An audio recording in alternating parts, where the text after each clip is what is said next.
Jill, thank you so much for having me. I'm so honored. Bob Sandarski, thanks for reaching out to me. We are the Indians, man. Bob and I played football and basketball a week ago in the late 70s. Thank you so much. My name's Kerry Mason. I grew up at 241 Erie Street.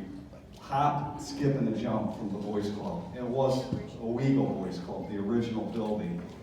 I went into that building about 1966 as a 6-year-old, paid $2 to join for the year. That was the best investment my parents ever made. There was an executive director named Mr. Dave Rogers. He was the nicest, kindest man I ever met. Always had a smile on his face. He always had a pat on your back, always encouraging you. I think he was better than the TV version, really. Out in the games room, shuffleboard, ping pong, pool, bumper pool. 6-year-old kids up to 18 in one room going at it, competing every day, trash talking a little bit. Sometimes an 11-year-old boy would beat an 18-year-old guy, and that's just the way it went. Get off the table, get in the back of the line. Mr. Herb McDowell, he was the program director at the club, and he would have all these kind of tournaments going on, and we loved that. Moving into the library, you could go in there and read a magazine. Look at the little small black and white TV, play chess or checkers. But the biggest thing we ever did in there, I'm telling you, we loved playing sandlot football on the side yard. And we went in there and we made up teams. We had a mature moment, to be honest with you. And we had 2 captains, and we wanted to play on Thanksgiving morning, and we called it the Turkey Bowl. Bill France taped that. I was reaching out to his son, Craig, to find it. Yeah, Mr. France, he was excellent, man. There was an arts and craft room. Didn't spend a lot of time there, but went in. You can, go in there and paint stuff. But we always asked Mr. Rogers and Mr. McDowell if we could go in there and make up posters and stuff for our youth basketball. They said absolutely. Plastered them on the wall in the small gym. Speaking of the small gym, that was my cathedral. Literally, I lived there. I honed my skills there for years and years and years. My sister Wendy would say at the supper table, Mom, Dad, Kerry could move his bed up there, he would, I would.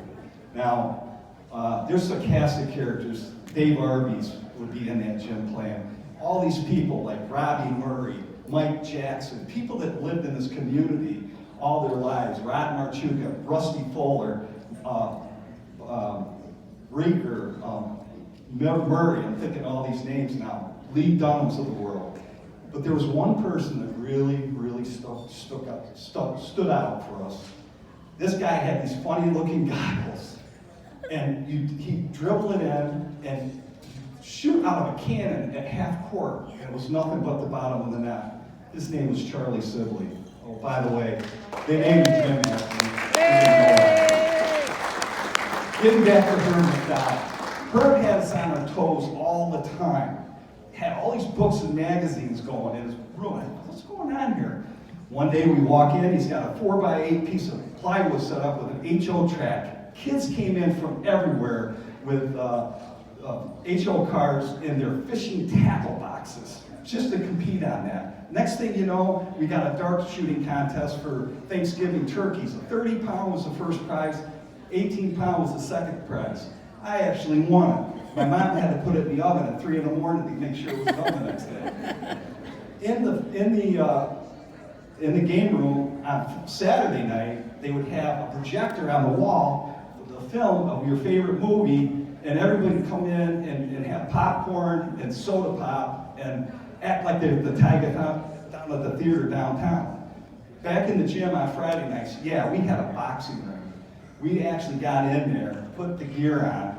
Friday night, I was up against your best friend, beating each other's brains in, thinking we're Muhammad Ali for a few rounds. It's unbelievable. It's great stuff, right? I mean, we're not through yet. This is just the original building. Now, we had a key club and a torch club. And the older guys like Dave were in the Keystone Club, and I was in the torch club, Dickie Kalanda, Danny Burnett's. The big thing, we just got together, we tried to talk about things and try to raise money for this club. And we put on a Halloween party, and we all had different areas in there when the little kids came in to try to raise money. Chuck McDowell, actually, they went to a convention down in New York City. He was the MC in front of 600 boys down there. Sat next to the owner of the Reader's Digest and Matt Geraldo. A lot of stuff, huh? I'm not done. That was just the original club, okay? You got two new areas now. The biggest two things they had, ladies and gentlemen, definitely with the Charlie Truman summer camp and the Pee Wee football program. This summer camp, I was a counselor in training. Again, Dave was one of the counselors. We'd get on the bus about 7:30 in the morning and come home at 5 with all the kids. When we got up there, we had all different areas for the kids to go to with their counselor to set up camp. We take them on nature hikes. We go swimming. We go fishing. We made fires. We had arts and crafts. But they had the favorite night, the last night of that session. They had a sleepover at the camp. Kids brought in their tents. It was all around with this famous cow, this bull cow, Charlie Truman's, got eaten by gypsies, and he came back as a ghost. And so what happened was the counselors would be telling the story, and we'd take a kid out of the camp, and they'd make this crazy sound from a coffee can, like the ghost cow had eaten the kid. It was unbelievable. The kids loved it. Speaking of this picture here, 72 Bears team. We had two coaches, Mr. Michkowski and Mr. Burnett. More than coaches, they were family men first and great fathers. Michkowski's had 5 kids in their family, the Burnett's 12. Yeah, 17 kids. They could have had their own Pee Wee team. It was unbelievable. Kids on this picture were from every walks of Owego. Flat rats, river rats, hillsiders, Catawanis, and Turtletown people. We got in the second round that year, and we're going to be facing this team from Appalachian, the mighty Appalachian team. We won our first round game at the Boys Club field.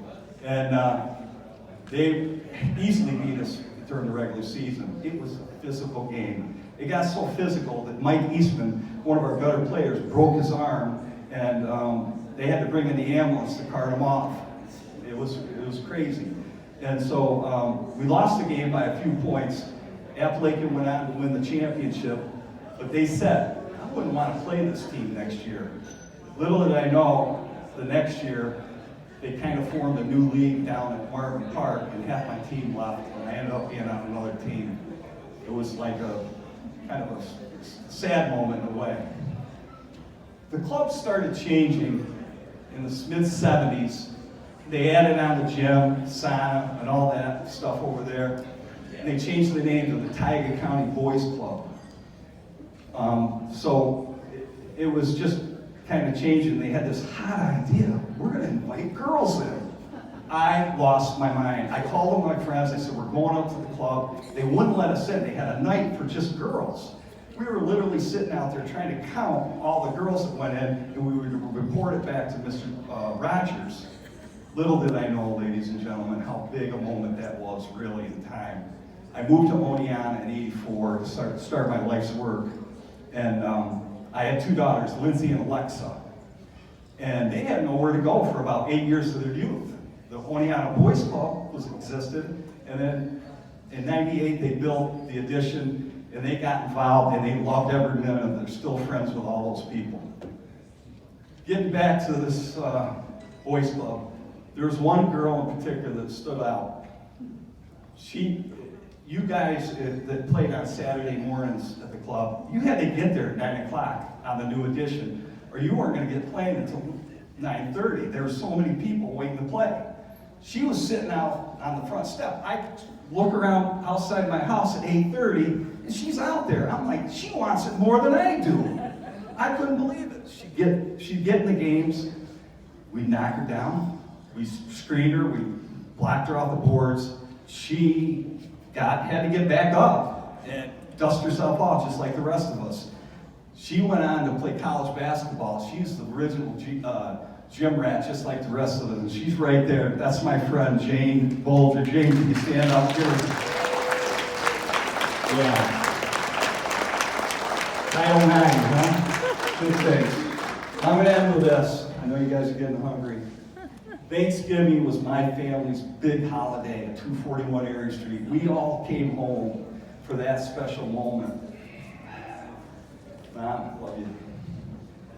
I'd come down from Oneonta with my family, and my brother Bob and his wife Tricia, and Amy and Kelly would come in from Detroit. My sister Wendy lived there with Miguel and Paulina, and her husband Peter. And I said to myself, I didn't say anything to anybody. I'm just going to walk out and get a reflection. It's a little reminisce and walk up to the club.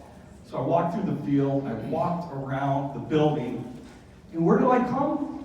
I come right back to the original spot where I started, the old doors to get in at 6 years old. And I started thinking, what did this place do for me? What did I get out of it? It was all my buddies.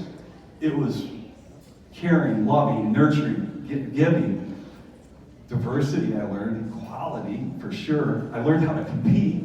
I learned, the winning and losing in the right way. And I also thought about how really it was like this imperfect place. We played on an 80-yard football field.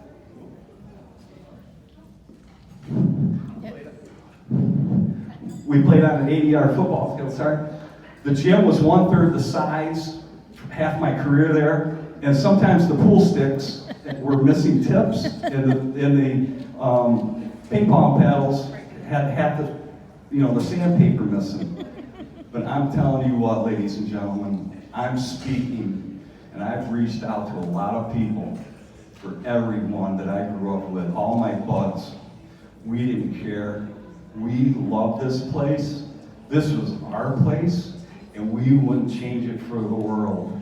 Now, as I was leaving, I noticed on the side of the wall, and I moved around every blade of grass in that area, there was something written on the wall. And I went over and read it. It said, "Boy, today, the man of tomorrow."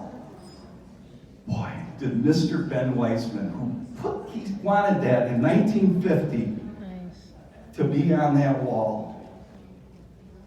I think he has some vision for every little innocent boy and girl that ever went through that Tiger County Boys and Girls Club. Don't you?